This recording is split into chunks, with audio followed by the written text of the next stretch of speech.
Biblical Binitarianism is unorthodox. That is, it is outside of the mainstream beliefs of the majority of the church. Binitarianism is also non-creedal in that no church leaders in church history have ever proposed Binitarianism in an official church creed. As a result, you should exercise a heightened sense of discernment when engaging in the content on this channel, discussing these things with your pastors and leaders, and searching the scriptures for yourself to determine if these things are true. We believe that they are. So now, 7 simple arguments for biblical Binitarianism.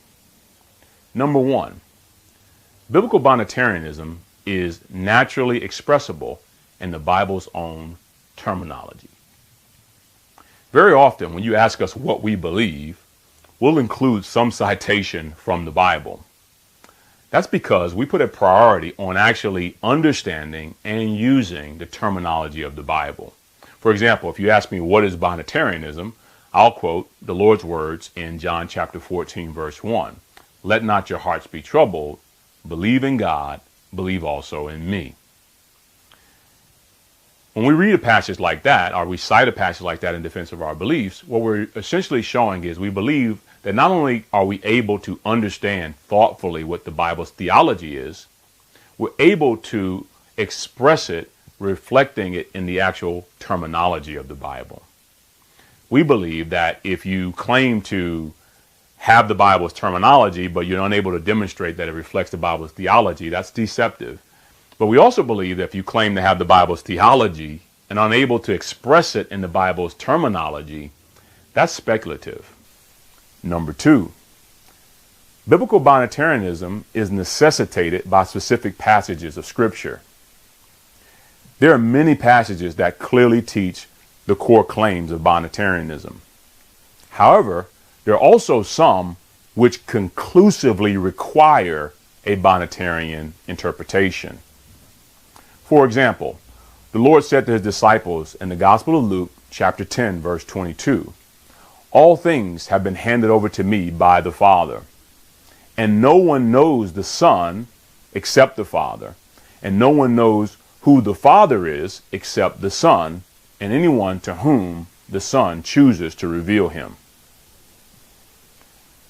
That text not only clearly teaches that the Father has handed all things over to the Son, it also conclusively requires that there are only 2 who exclusively and immediately know each other, the Father and the Son, and there's no one else unless they choose to reveal themselves to him.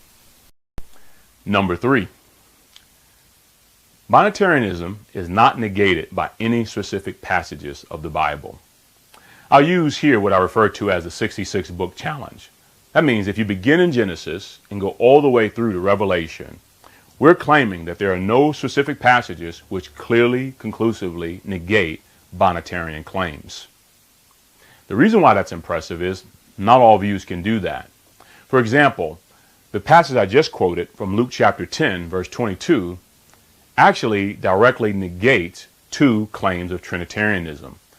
Trinitarians believe that the Spirit is a third person who both knows exclusively and immediately the Father and the Son, and is known exclusively by the Father and the Son. This passage teaches that that's not the case. Only the Father and the Son exclusively know each other, and there's not a third person who's mentioned in that passage. So that text, along with others, actually negates their views. Binitarianism does not have this. Number 4, biblical Binitarianism does not create any needless anomalies with other clear teachings of the Bible. An anomaly is any inconsistency that is created when your observations are out of step with your expectations. Meaning, based on your beliefs, there are certain things that you expect to see in the Bible, and then you go and you observe it, and you either do or you do not see it. For example, as Binitarians, we believe that both the Father and the Son are fully divine. Therefore, it's our expectation that there'll be passages where both the Father and the Son individually and together collectively are worshiped. And when we look to the Scripture, our observations are confirmed. We find passages such as Philippians chapter 2, verses 9 to 11, Hebrews chapter 1, verse 6, or Revelation chapter 5 in its entirety, where both the Father and the Son are worshiped.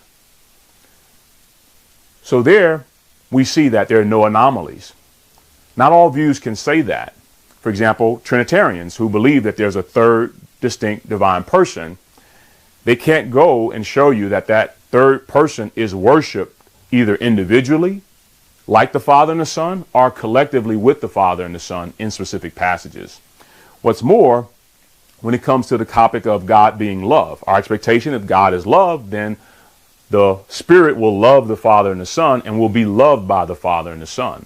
However, you have an anomaly in the sense that even though we have clear passages that teach that the Father and the Son love each other, we don't have any passages that teach that the Spirit loves the Father or the Son, or that the Father or the Son loves the Spirit.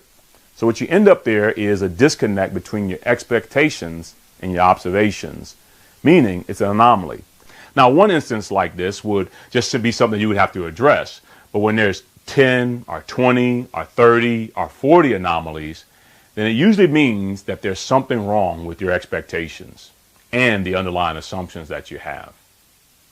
Number 5, the normative concepts of the Spirit of God are consistent with Binitarianism.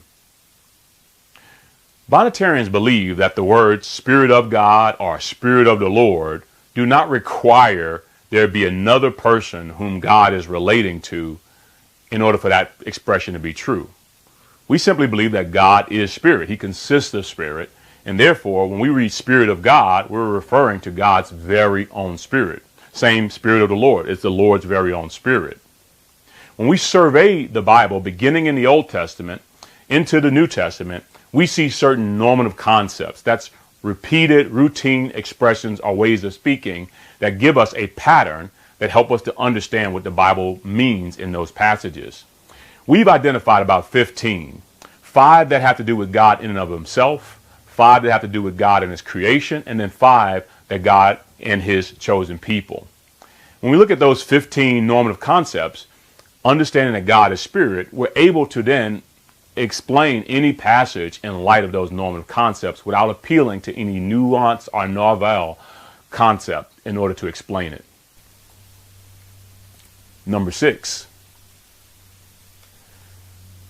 Notable Trinitarian theologians actually agree with a number of the clear claims of Binitarianism. This one's interesting. There actually are theologians who are Trinitarians who would actually affirm some of our observations that we have as Binitarians. For example, one theologian, Cornelius Plantinga Jr., he said in his article on the Trinity in the International Standard Bible Encyclopedia, in sum, the New Testament does testify to the Spirit's distinct personhood and divinity, but mutedly and ambiguously. The Spirit in the New Testament is personally less distinct than the Father and Son, and his divinity less clearly stated. He appears as a nearly transparent agent for the Father and Christ. One properly concludes that the New Testament is overall clearly Binitarian in its data and probably Trinitarian. Here's another quote from the late Larry Hurtado in his article on the origins of the worship of Christ. He says, within the firm monotheism of these early Christians, there was a definite duality of God, the Father, and Christ. There was a Binitarian shape to their monotheistic faith and devotion. Now, I'll quickly add that these are Trinitarian theologians who believe in the Orthodox doctrine of the Trinity. But that's what makes these quotes even more interesting. I refer to this 7th argument as the nuclear argument. Number 7. Ultimately, the nuances of Binitarianism are also believed by Trinitarians. Now, this one requires you to think a little bit. First, Binitarians believe in the Father and the Son, that they're both fully divine. Trinitarians do also. So check. Binitarians believe that from the beginning, even from the Old Testament, God the Father is essentially spirit. Trinitarians do also. Check. Binitarians and Trinitarians believe that the Son, who was with the Father, was made manifest in the form of a man and still remained being essentially spirit while taking the form of a man. Check. Binitarians and Trinitarians both believe that the Father and the Son share one and the same essential spirit. Check. Binitarians and Trinitarians believe that in addition to sharing this one and the same essential spirit, that in the New Testament, the focus of faith, love, and worship is directed primarily on the Father and the Son. Check. Well, those points are essentially Binitarianism. Trinitarians must then add that there's a third distinct divine person who's a part of this triune God who you're not able to go back and make the preceding 6 arguments about that we did for Binitarianism. That to us is a compelling case. In the comments below, let us know which of these 7 arguments you liked and which of these 7 you liked the least. And if you enjoy the substantive content on this channel, we ask you, in addition to liking, sharing, subscribing, to remember us in your prayers. And grace and peace ×2. Thanks for watching.